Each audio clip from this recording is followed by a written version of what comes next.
Bugun bozorga borsam, yanvar 29mi bugun?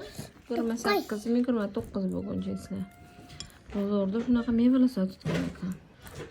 Qiziqib oldim. 5 ming so'm go'shtadan berar ekan bu homiladorlarga tanishgani yesa ham o'sha zo'r. O'zi qattiq ekan, xuddi mandarin. İçi ajoyib.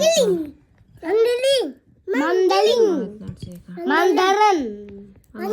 Hindistonniki bo'lsa kerak mana meva. Shunaqa ushlab turing-chi, telefonni.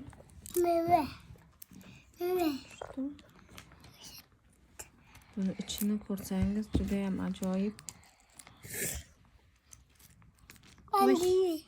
Rosa ham sochniy narsa ekanda mana. Shunaqangi sochniy ekan. Buni ta'mini bitta yesangiz 1 soatda oshiq ta'm og'zingizda.